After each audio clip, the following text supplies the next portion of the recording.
கர்த்தருக்கு ஸ்தோத்திரம். கர்த்தராகிய இயேசு கிறிஸ்துவின் இன்ப நாமத்தில் இனிய வாழ்த்துக்கள். இன்றைக்கு பெண்கள் தினத்தன்று பெண்களாகிய உங்கள் யாவருக்கும் எங்கள் நல்வாழ்த்துக்களை தெரிவித்துக் கொள்கிறோம்.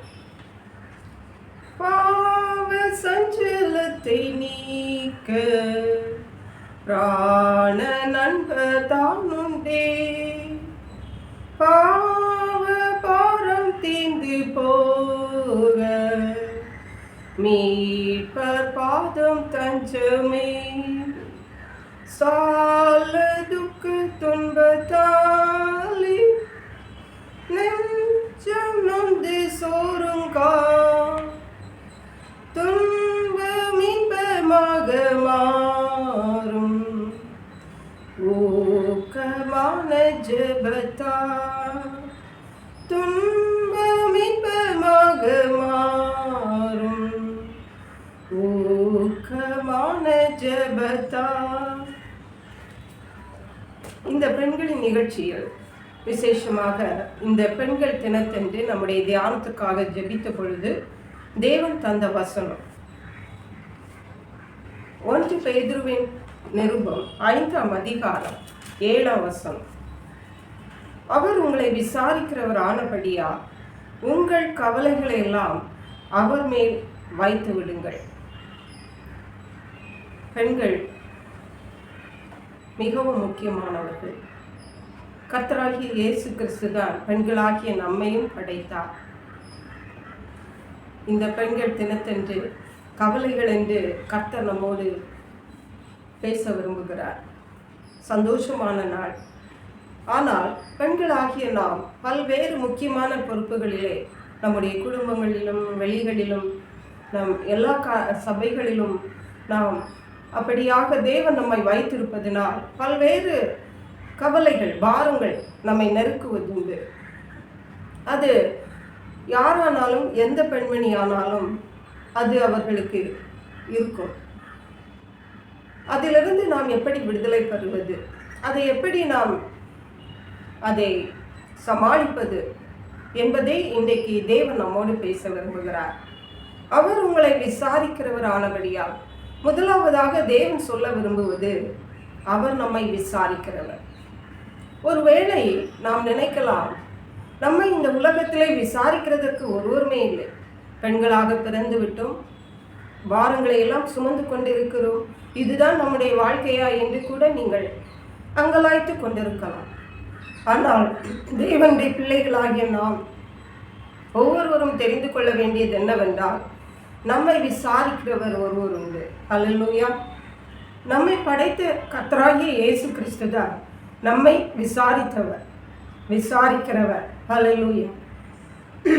உதாரணமாக ஒரு செடியை நாம் நட்டோம் என்றால் அந்த செடியை வைத்த இடத்திலே அனுதினமும் போய் பார்ப்போம் அல்லவா, அதற்கு வேண்டிய காரியங்களை செய்வோம் அல்லவா, தண்ணி விடுவோம், உரம் வைப்போம், அதற்கு என்ன வேண்டுமோ நம்மால் முடிந்த அளவு எல்லா பாதுகாப்பும் பராமரிப்பும் கொடுப்போம். அதே போன்றுதான் நம்மை படைத்த தேவன் இயேசு கிறிஸ்து நமக்காக ஜீவனையே தந்தார். அப்படியானால் அவர் வேறு எதை நமக்கு தர முடியாது, தர மாட்டார். அவர் நம்மை விசாரிக்கிறவர், நம்மோடு இருக்கிறார். அல்லேலூயா. உங்கள் கவலைகளை எல்லாம் அவர் மேல் வைத்து விடுங்கள். விசாரிக்கிறவர் மேலே நம்ம கவலைகளை வைத்து விட வேண்டும். ஜஸ்ட் டிரான்ஸ்ஃபர் பண்ண வேண்டும். அதை அப்படியே நம்முடைய கவலைகளை நம்மை விட்டு அவரிடத்திலே தள்ளிவிட வேண்டும். அவ்வளவுதான். அவர் பார்த்து கொள்ளுவார். அவரால் கூடாதது ஒன்றுமில்லை. அவர் நம்மை விசாரிக்கிறவர். அல்லேலூயா.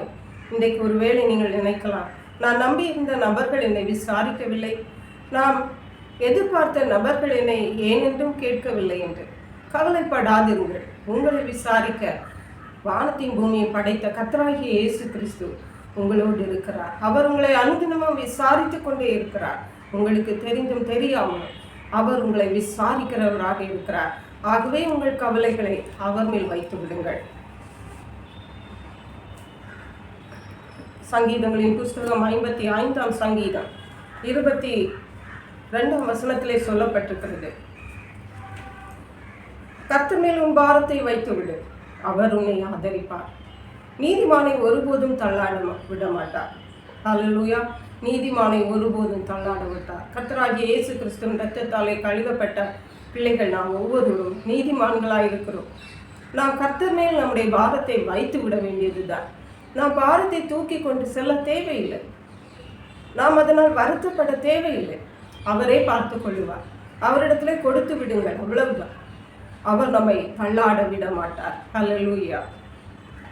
இயேசு கிறிஸ்து சொன்னார், என் நுகம் மெதுவாயம், என் நுகம் லகுவாயம் இருக்கிறது என்று சொன்னார். என் சுமை லகுவாயம் இருக்கிறது.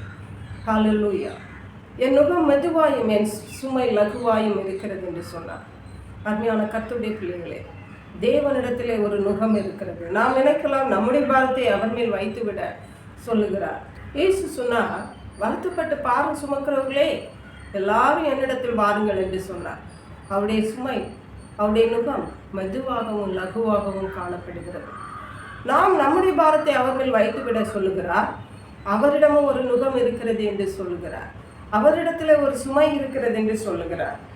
ஏசாயா தீர்க்கதரிசியின் புஸ்தகம் 6ஆம் அதிகாரம் 8ஆம் வசனம் சொல்லுகிறது, பின்பு யாரை நான் அனுப்புவேன், யார் நமது காரியமாய் போவார் என்று உரைக்கிறார்.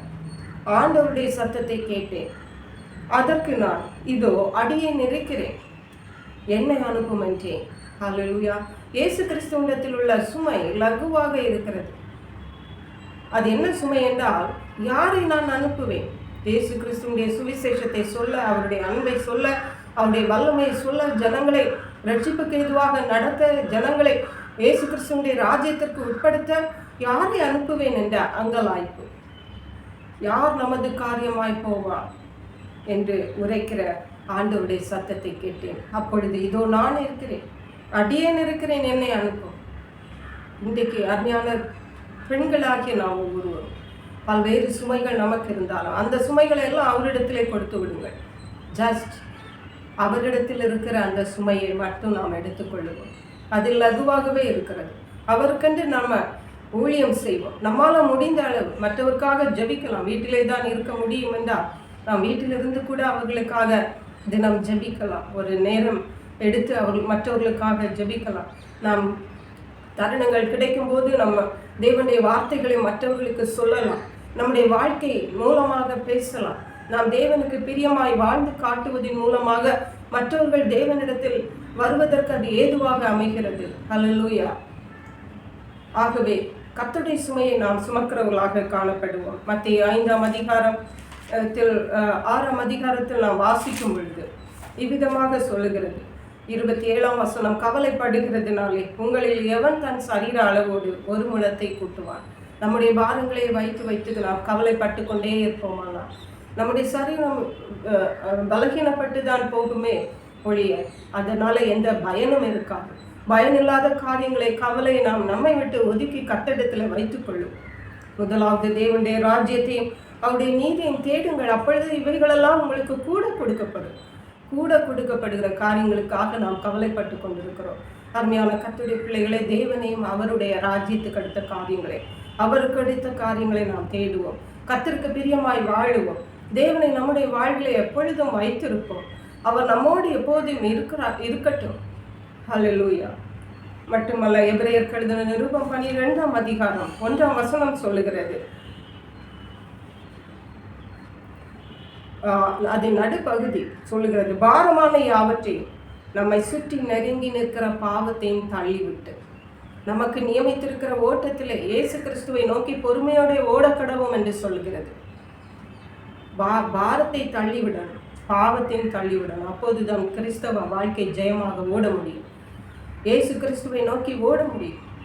இது மிகவும் இன்றிமையான காரியம். ஒருவேளை நாம் கிறிஸ்தவர்களாகிய நான் பாவம் செய்யலை, கர்த்தருக்கு பயந்து இருக்கிறேன், பரிசுத்தமாக இருக்கிறேன், நான் தேவனுடைய சித்தம் செய்கிறேன் என்று சொல்லிவிட்டு பாரத்தை நம்மிடத்தில் வைத்திருப்போமானால் நம்முடைய கிறிஸ்தவ வாழ்க்கை மிகவும் கடினமாக காணப்படும்.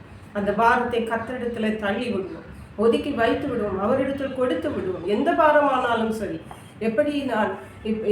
எப்படி நான் பாரப்படாமல் இருக்க முடியும்? என்னுடைய சூழ்நிலை இப்படி இருக்கிறதே என்று நீங்கள் கேட்கலாம், எண்ணலாம். ஆனால் எந்த சூழ்நிலை ஆனாலும் பலமுள்ளவனுக்காகிலும் பலனற்றவனுக்காகிலும் உதவி செய்கிறது தேவனுக்கு லேசான காரியம்.